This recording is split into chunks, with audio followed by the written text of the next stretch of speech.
Alright, this is my total nuclear annihilation. We're going to do a quick tutorial on how we would adjust the right loop return. Mine's already pretty much perfect as far as I can tell, but if you were completely new to this, this is what you would do in order to change it or make some slight adjustments.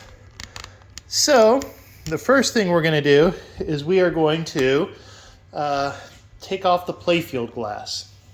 So in order to do this, you're going to open up your coin door, and underneath you're going to see this yellow lever. You're going to pull this yellow lever to the side, to the left, and it's going to lift off your lockdown bar. Move that.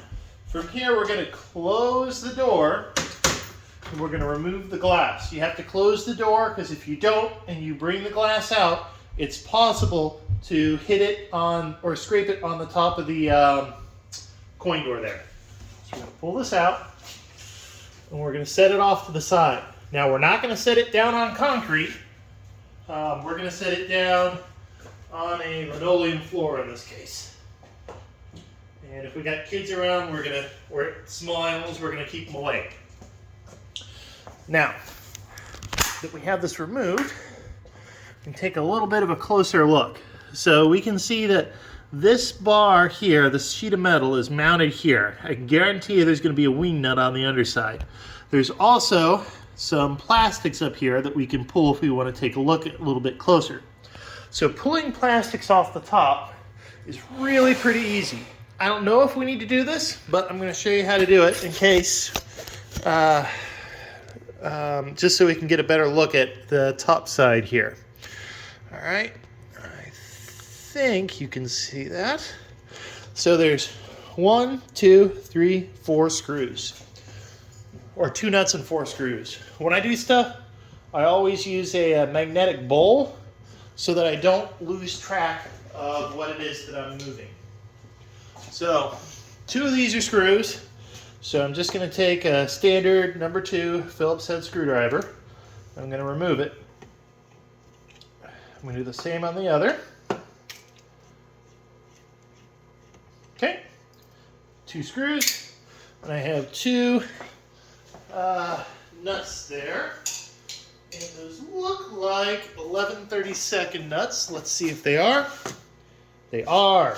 So I'm just going to remove them with an 11/32 nut driver.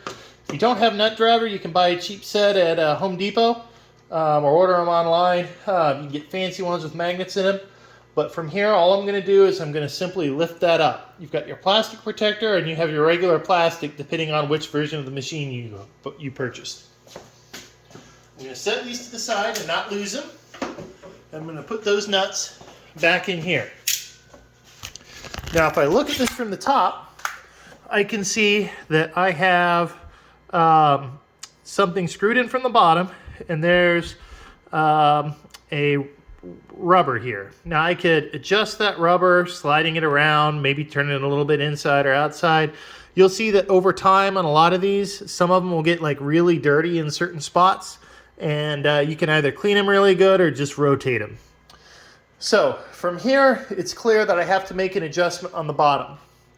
So I'm going to do a couple of things in order to get to the bottom. And if you've never done this before, it's a little nerve-wracking, but it's easier if you understand it after seeing somebody do it. So I'm going to remove my dish with my parts in it, and I'm going to turn off the power to the pinball machine. Remember, underneath, bottom right, there's a switch. Now, I'm going to lift up the playfield now, but not all the way. So if you grip firmly down here by the ball drain and lift up, you'll see that there's a playfield that pops up. It's maybe 40 pounds of pressure to lift this up, 30. And there is a spot with metal down here to rest this. So if I pull this out a little bit, I can set it down right here. Now, if I lift the pinball playfield as it is right now, I'm going to have a bad time, okay? Over here,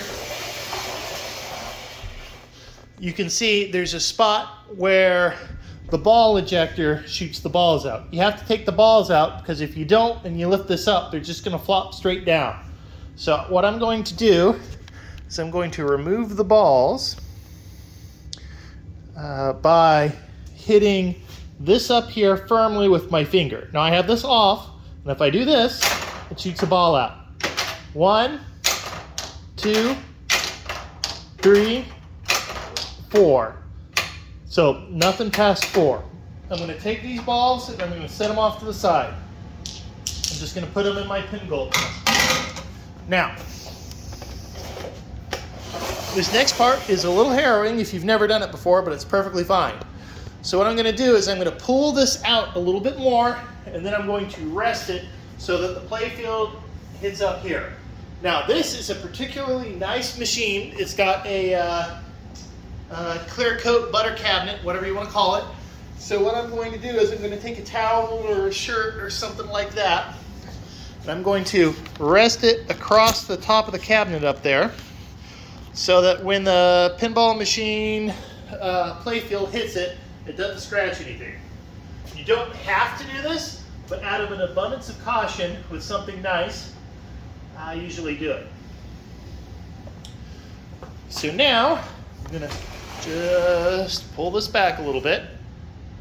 What I'm going to do next is I'm going to lift it up. Now, right now, if I lift it up, it's not going to stay, okay? You can slide this forward and backwards a little bit up here, and you can see that it wants to stop back here, and it wants to stop up here, okay? Now, I can still sit it on the rail here, but let me show you what I'm talking about. Inside of this, there are rails that the pinball machine can slide along, okay? So we're sliding it all the way back on this, okay?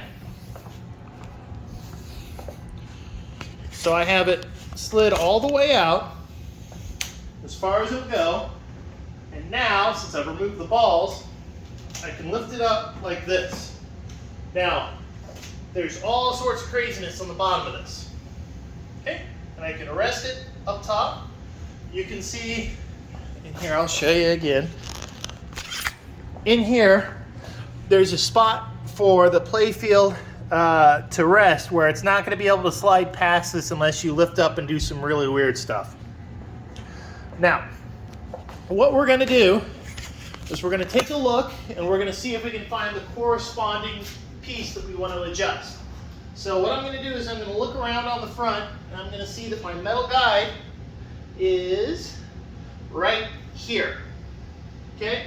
And the way I'm doing that is I'm literally just looking at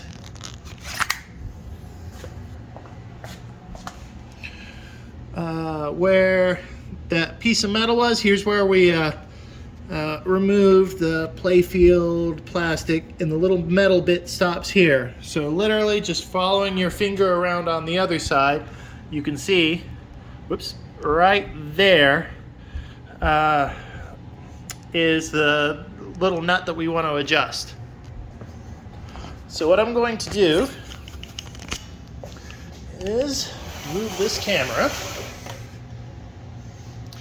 and I'm going to grab my nut driver, and hopefully I have the right one. We're going to see if it's, looks like it's about 11/32.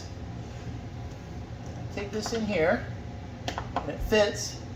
I'm going to loosen it a little bit, and now I can have just a tiny little bit of wiggle room and adjustment to be able to adjust that lane guide and be able to get it to deflect left or right. And when I say tiny, I mean like 1/8 of an inch tops in here.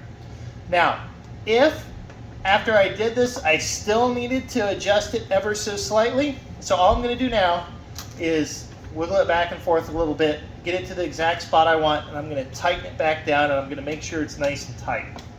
I'm not going to use electric tools on something like this. I'm just going to hand tighten it. Yours may be loose if you're having issues with it.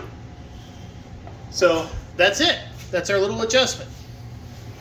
If I wanted to and I was desperate, I could probably bend it ever so slightly manually with my fingers on top, or if I was really brave with a pair of pliers, but that's at your own risk. I'm I'm gonna set this playfield down. You'll notice that after I set it down, it doesn't really want to go forward anymore. So what I got to do is I'm going to grab here. I'm going to grab here. I'm just going to lift it over that little hump just a tiny little bit. And now I can slide it the rest of the way in and back down. Oops, come on. There we go. And when I do this, I have to make sure that these little metal brackets go into these holes and that it's down completely, or else the glass is going to want to fit back on. So let me just get that real quick. There we go. That side and that side. Now, remember, over here, you could bend this just a little bit with your finger if you really wanted to, or maybe with a pair of pliers, just a tiny little bit. I personally have already got it adjusted pretty well. You want the ball to come down usually and hit this guy. Some people want it a little bit to the left, some people want it a little bit to the right. I'm just going to leave it the way it is now, but you know, you could play with this just a tiny little bit. But you'd have to remove the playfield plastic to be able to do that. Putting it the rest of the way together is fairly simple. All that we're going to do is we're going to put this playfield plastic back on. Remember, I've got 4 screws. In order to do that, I just put the plastic protector back on. And I'm going to basically start these, tighten them down just a little bit. If I tighten this down as hard as I can with my hands, it'll absolutely break the plastic. So just want to tighten it down until it's snug, and then maybe like a little bit more with 2 fingers. And then I'm going to put those screws back in with my screwdriver.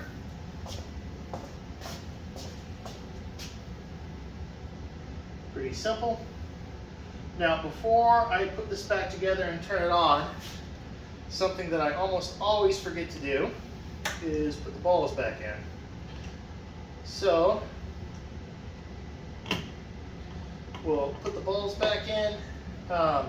When I am, whenever I do maintenance on a machine like this, I almost always clean it just a little bit. People all have their different little methods. This is an excellent time to get out your Novus or your Simple Green or your whatever it is you're using, and a little bit of wax and clean it up as well. But I'm going to take my 4 balls, not drop them on the playfield, but put them here.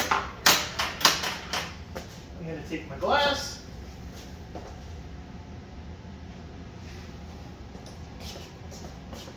going to put it back in.